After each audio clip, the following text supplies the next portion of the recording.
हाँ, कंपनी में जाके भट्टी करने से अच्छा रहेगा, है भगत बनना अच्छा नहीं। सेवा की फील्ड में जो जाते हैं उनको बहुत से नए नए प्रश्नों का सामना करना पड़ता है। तो कोई ऐसी बातें सामने आई हों जिनका जवाब देकर के संतुष्ट न हुए हों, वो बातें, वो प्रश्न क्लियर कर लेना चाहिए, है? जो पुराने एडवांस के भाई बहने होते हैं उनसे क्लियर किया जा सकता है, नहीं तो बाबा जब आते हैं तब क्लियर कर लेना चाहिए।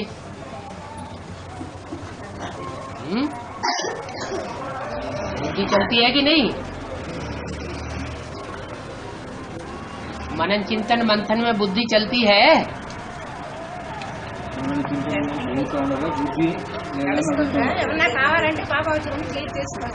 जितना जितना ईश्वरीय सेवा के फील्ड में रहेंगे उतना उतना बुद्धि जास्ती चलेगी।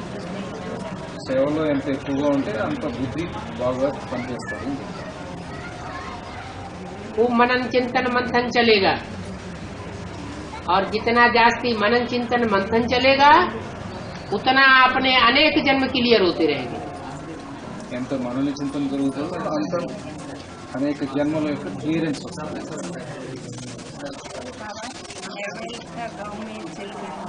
है जो भी सर्विस किया है उस सर्विस का प्रूफ बाबा के पास पहुंचेगा तो बाबा समझ जाएंगे इस गांव में सेवा हुई। 15 लोग निश्चय कर लिया। हाँ, तो भी पहली लेकिन ज्ञान में बुद्धि चलती तब है। हाँ, कोई कोई का ऐसा भी अनुभव होता है कि बाबा के सामने जाने से सब भूल जाता है। एक आदमी ट्रांसलेशन करेंगे तो समझ में आएगा।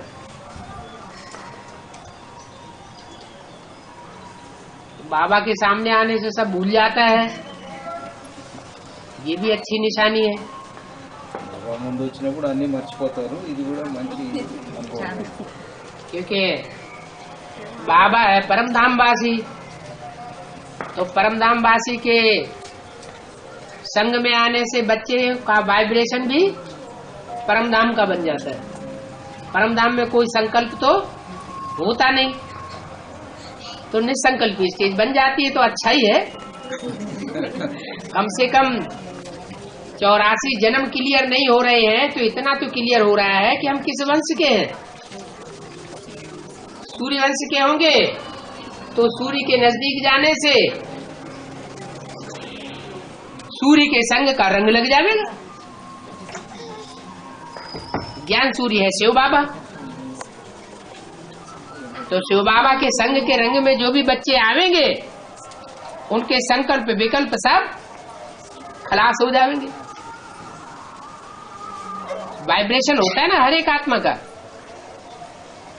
चोर चकारों के संग के रंग में आवेंगे तो उनका संग का रंग लगेगा, उनके वाइब्रेशन का असर जरूर पड़ेगा। तो जो बाबा के बच्चे होंगे, क्योंकि अभी तो पुरुषार्थ का आखिरी टाइम चल रहा है ना,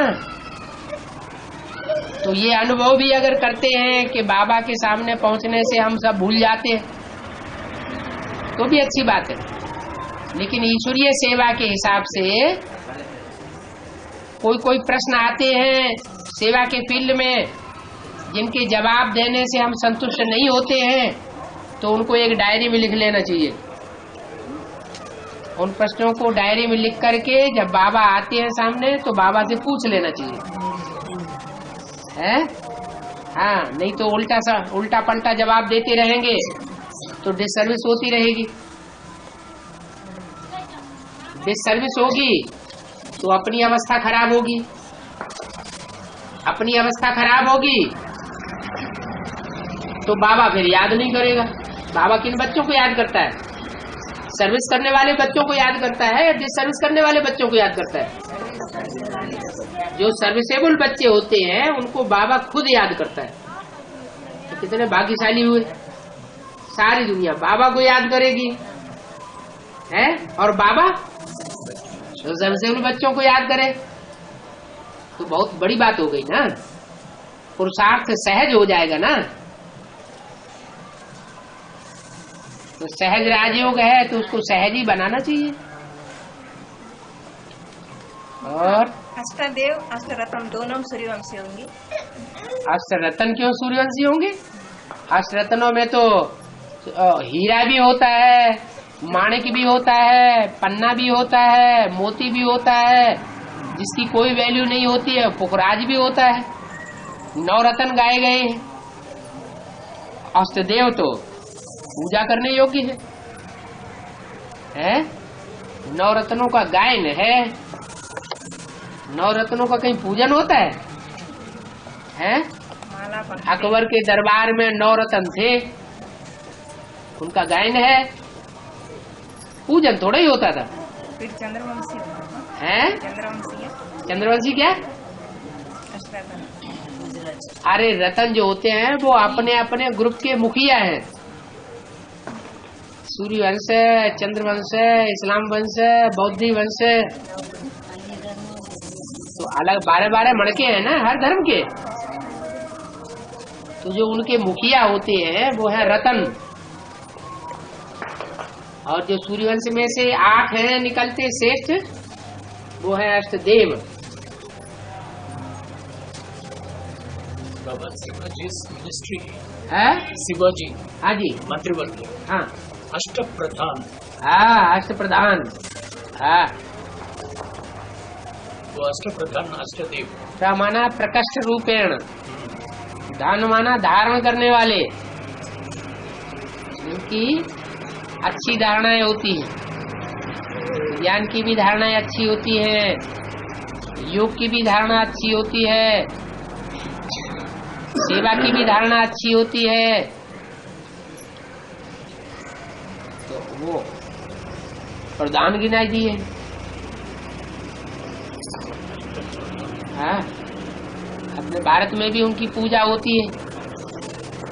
कोई भी अनुष्ठान करेंगे, शादी करेंगे, कथा करेंगे, तो पटली के ऊपर वो नवग्रह बनाते हैं और नवग्रहों की पूजा होती है। पूजा प्योरिटी की होती है।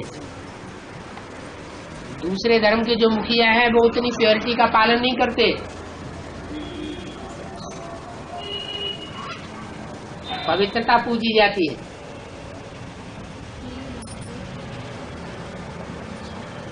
और माया आया? आपके पास नहीं आया है? माया तो मधुबन में को भी नहीं छोड़ती है। क्या बड़ी बात है, मधुबन में भी माया आती है तो कहाँ नहीं आएगी माया। इसलिए एक क्लास ऐसा भी करते रहो सप्ताह में जो हिंदी का क्लास हो। नहीं तो ये पक्का कर दो, जब हम क्लास करते हैं बाबा का उस समय हिंदी ही बोलेंगे, जो भी टूटी फूटी बोल पाए, दूसरी भाषा नहीं बोलेंगे। है क्लास పెట్టుకొని బాబా మాట్లాడి హిందీలోనే మాట్లాడుకుంటాం పరస్పరం। देखो, बच्चे माँ बाप के घर में जन्म लेते हैं, तो जहाँ जन्म लेते हैं तो उनकी भाषा कौन सी होती है? माँ बाप की भाषा अनुवाद करो, उनको अनुवाद करो। కుటుంబంలో పిల్లలు జన్మ తీసుకుంటే అమ్మా నాయన భాష ఉంటుందా, వేరే ఉంటుందా, ఏది ఉంటుంది? మరి ఇప్పుడు అదే చెప్తున్నారు బాబా। माँ बाप की भाषा कौन सी होती है? जो माँ बाप की भाषा होती है वही बच्चों की भाषा होती है। అమ్మా నాయన భాష పిల్లల భాష అవుతుంది కదా, పుట్టుకతోనే నేర్చుకుంటారు కదా। इसको हमको दक्षिण भारत में भेज दिया। बाबा ने भेज दिया। बाबा सबको भेजता रहता है। हाँ, हाँ? तेलुगु हिंदी बोल नहीं। हाँ, चिंता करो। हाँ, चिंता करो नहीं, चिंता होती है, आपको चिंता होती है। हाँ, बोलना चाहते बाबा। हाँ जी, हाँ जी। अभी जो हुआ सो हुआ, बीती वो तो बीती, अभी आगे के लिए तो कोशिश करो, नहीं तो छोटे छोटे बच्चे होते हैं ना, छोटे छोटे बच्चे, तो उनके मुंह से आवाज नहीं निकलती है, लो लो लो करते रहते हैं। ఇప్పుడు జరిగిపోయిన సమయం వేస్ట్ అయిపోయింది పోనీ ఇంకా మీటే నేర్చుకోండి. చిన్న పిల్లలు ఒకటి రెండు మాట్లాడినట్టుగా మీరు కూడా ఒకటి రెండు మాట్లాడడం నేర్చుకోండి అంటున్నారు. अभी जल्दी से पढ़ाई पढ़ के बड़े बच्चे बन जाओ। ముందే సమయం చదువుకోండి है हाँ, देखो सारे भारत से खिंच करके भगत लोग कहाँ आते हैं? तिरुपति में है। ఎక్కడెక్కడి నుంచో భక్తులంతా ఎత్తుకొని తిరుపతికి వస్తారు కదా అంటున్నారు. तो तिरुपति तो भक्ति मार्ग के हिसाब से तो बहुत महान स्थान है? तो जो बड़े भक्त होते हैं, भक्ति पूरी होती है तो बड़े ज्ञानी भी बनते हैं। భక్తులు అయితే చాలా పేరు ప్రసిద్ధి చెందిన తిరుపతి.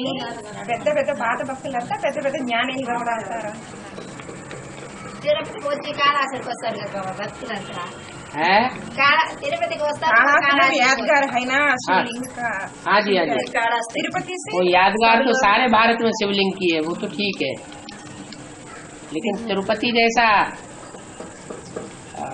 देवस्थान और इतने आने वालों की संख्या और लगातार सारे वर्ष इतना और जगह नहीं होता है। क्रांता वाली होती है और स्त्री मुख है वो पुरुष प्रधान नहीं होते, उनके ज्यादा जन्म स्त्री के होंगे। यदि के आदि में जो भी बांधेली माताएं कन्याएं थी, इनको 7-7 सालों के अंदर रखा जाता था। जब टाइम पक गया, हिसाब किताब पूरा हो गया, तो सबके बंधन अचानक खुल गए। हिंदुस्तान पाकिस्तान की लड़ाई हुई, खून खराबा होना शुरू हुआ, तो उनको ध्यान ही नहीं रहा बंधन डालने वालों को कि कौन मेरी पत्नी है और कौन मेरी बहन है, कौन मेरी कन्या है। छोड़ छाड़ के अपनी जान बचा के भागे। तो कोई किसी की पत्नी नहीं रही, कोई किसी की बहन नहीं रही, कोई किसी का बाप नहीं रहा। ऐसे ही स्थिति आखिर में होगी, क्या सब धोखा दे जाएंगे। एक शिव बाबा दूसरा ने कोई बंधन कट जाए। అంటే బ్రహ్మ బాబా ఉన్నప్పుడు ఆదిలో అన్న తమ్ముడు భర్త భార్య ఎవరు చూస్తారు, అందరూ పరిగెత్తున్నారు బాబా దగ్గరికి. తండ్రి తప్ప ఎవరు అవుతారు. అదే మాదిరి అంత్యంలో కూడా ఎవరు అందరూ చుట్టుకుంటారు, అందరూ చుట్టుకుంటారు, మోసం చేసేవాడి కాబట్టి వాళ్ళకి నుంచి మోసం వదిలిపెట్టింది. వాళ్ళు ఉండాలి వాళ్ళ చేతలో, కానీ ఒక్కదండి తప్ప నాకు ఎవరు లేరనేటువంటి స్థితిలో हाँ, बाबा से प्रेम है तो बाबा की बातें याद करो। है बाबा को ప్రేమ అయితే బాగా ఇది చేయండి, యోగం చేయండి అంటున్నారు. हाँ, बाबा का याद रूपी भोजन खाओ। అది है అదే భోజనం. మీకు ఎంత యోగం చేస్తారో బాబా పైన అంత మీకు భోజనం అదే ఉంటారు. घर में अगर कोई बंधन है, बाल बच्चों की पालना करनी है, छोटे छोटे बच्चे हैं, तो घर में रह के सेवा करो। हाँ?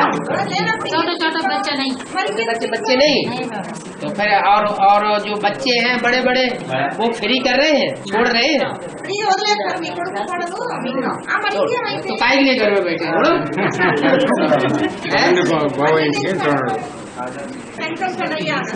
बाबा करे బాబా नहीं करते బాబాయ్ లేకుండా अच्छा, వీళ్ళు రమ్మని అంటే నువ్వు వస్తాను. अगर बाबा ने पूर्व जन्मों में जोड़ा होगा, బాబా अगर बाबा ने पूर्व जन्मों में बुद्धियों को जोड़ा होगा और जिनसे जोड़ा होगा तो बाबा साफ करेगा, और आपने जोड़ा होगा तो बाबा कैसे साफ करेंगे?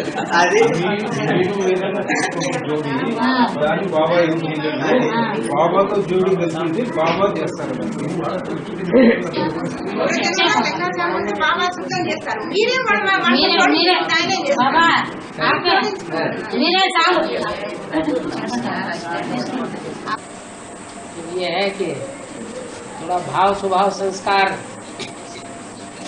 देखना पड़ता है, क्योंकि ये तो छोटा घर था आपका, और छोटे घर में संस्कार ज्यादा टकरा गए तो बाबा का तो बड़ा घर है, बड़े घर में ढेर सारे बच्चे हैं, तो ऐसा ना हो सबसे संस्कार टकराते रहे, वो ध्यान रखना। బాబా అంటున్నారు మీ చిన్న ఇంట్లోనే ఎన్నో స్వభావ సంస్కారాలు కలవు, మరి బాబా ఇంట్లో చాలా ఎక్కువ మంది ఉంటారు కదా, అక్కడ అందరితో స్వభావ సంస్కారాలు మీకు కలుగుతాయా, అది కొంచెం ధ్యానం పెట్టుకోవాలి మీరు అని బాబా చెప్తాను. అంటే ఆ మాదిరి దానికి మనం ప్రవర్తించేదానికి రెడీగా ఉండాలి.